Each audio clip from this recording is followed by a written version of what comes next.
Selamat datang kembali.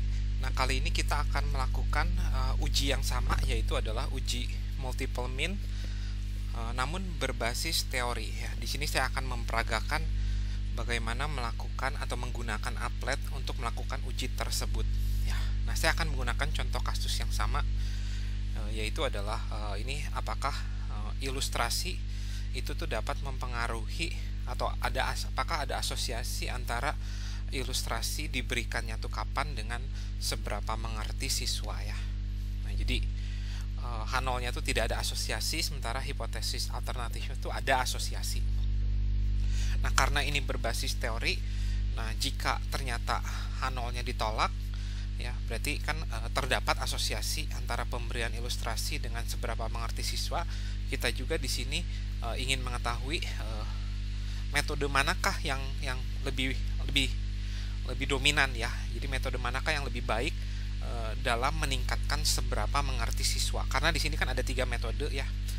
Metode yang pertama itu yang non, terus yang before, sama yang after ya. Nah, kemudian kita akan langsung masuk ke dalam tahap 3S. Nah, kita tidak akan melakukan simulasi di sini karena kita akan melakukan uji hipotesisnya berbasis teori ya. Nah, jadi di sini statistiknya tentunya sudah bisa didapatkan ya. Jadi ada 3 grup di sini. Anda bisa menghitung X1 barnya, X2 barnya, X3 barnya. Anda juga bisa menghitung standar deviasi dari masing-masing grup. Dan kemudian di uji hipotesis berbasis simulasi kita sudah belajar bagaimana menghitung MAD. Nah, namun untuk uji hipotesis berbasis teori, nah kita akan menggunakan statistik yang lain, yaitu F ya, statistik F ya. Dan ini pun sudah diajarkan di video-video sebelumnya. Jadi kita akan langsung saja menghitung statistik F ini dengan menggunakan applet berbasis teori. Nah, saya akan pindah ke applet ya. Jadi appletnya adalah applet yang sama, websitenya website yang sama. Pertama-tama saya ambil datasetnya terlebih dahulu. Ya, ini datasetnya itu adalah ini reading comprehension. Ya, kemudian saya select all dan saya copy. Nah, saya kembali ke halaman utama, kemudian saya pilih applet. Nah, kemudian saya pilih yang applet multiple mean.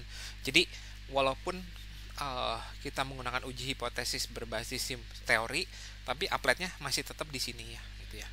Nah, uji hipotesis berbasis simulasi ada yang di kanan, tapi kita tidak akan pakai ini. Kita hanya pakai yang ada di kiri nih.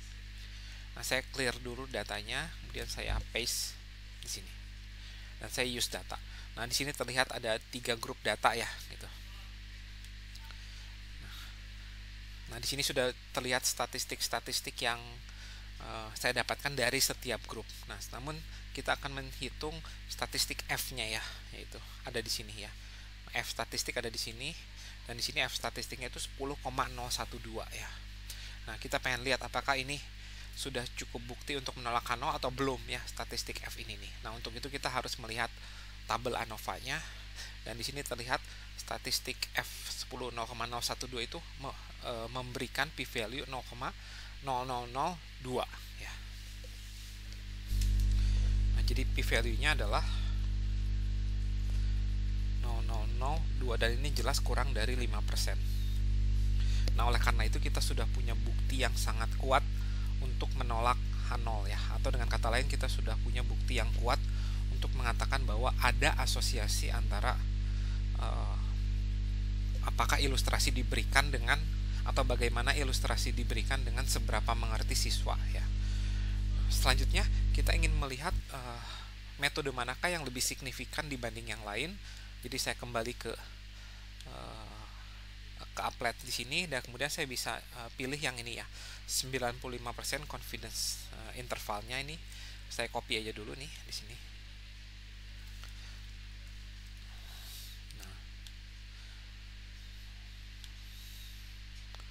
Nah, di sini kita lihat dulu yang bagian pertama nih ya, yang bagian yang ini nih.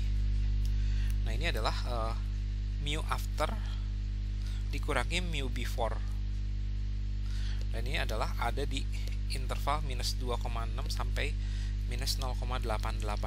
Nah, karena nilai-nilai ini adalah negatif semua ya, berarti dengan kata lain mu after itu kurang dari mu before.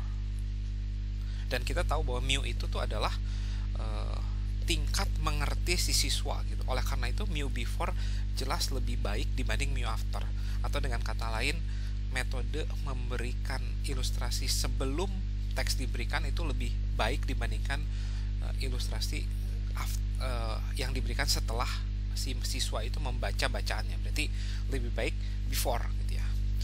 Namun untuk yang bagian ini di sini tidak signifikan ya. Jadi di sini mu after dikurangin mu before-nya min 1,02 sampai 0,70. Berarti di sini tidak semuanya positif dan tidak semuanya negatif. Berarti kita belum bisa menyimpulkan apa-apa antara harusnya bukan mu before ini. Yang non ya. Berarti kita belum bisa menyimpulkan apakah ada perbedaan antara metode after dengan metode non ya. Tapi di yang bagian ini kita bisa menyimpulkan apa-apa juga di sini. Mu before dikurangin mu non itu tuh adalah 0,71 sampai 2,4 ya. Dan ini positif ya, semuanya positif, berarti mu before itu lebih besar daripada mu non ya. Jadi terlihat di sini bahwa memberikan ilustrasi sebelum si siswa tersebut dikasih teks itu paling signifikan ya. Itu lebih meningkatkan tingkat kemengertian si siswa ya. Oke, semoga cukup jelas. Nah, kita bisa masuk ke contoh kasus yang kedua ya. Nah, contoh kasus yang kedua itu tentang jenis-jenis diet ya. Sudah dibahas ada 4 jenis diet ya tadi. Nah, kita akan langsung ambil datanya ya. Nah, kita tidak pakai simulasi, kita langsung ke statistiknya. Nah, datanya saya bisa ambil di sini. Nah, ini yang diet ya. Kemudian saya select all, saya copy ya, kemudian saya clear data ini, saya tidak pakai. Kemudian saya copy paste di sini ya. Nah, di sini terlihat sudah ada 4 jenis tipe diet ya. Dan ini adalah statistik dari setiap grupnya.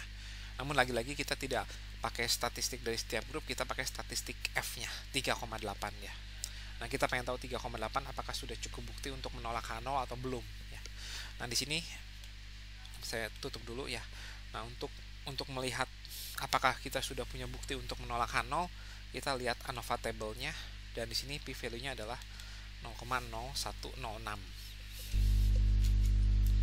Jadi p-value-nya adalah 0,0106 dan ini di bawah 5% ya. Ya. Nah, kita sudah punya bukti untuk menolak H0. Tapi kalau alfa kita 1% ya, ini masih lebih besar dari ini, kita belum punya bukti untuk menolak H0. Tapi biasanya alfa kita 5% sih, jadi kita nggak pakai yang ini. Nah, oleh karena itu kita sudah punya bukti yang cukup ya untuk menolak H0, atau dengan kata lain sudah ada bukti untuk mengatakan bahwa ada pengaruh, ada asosiasi antara jenis diet dengan penurunan BMI ya.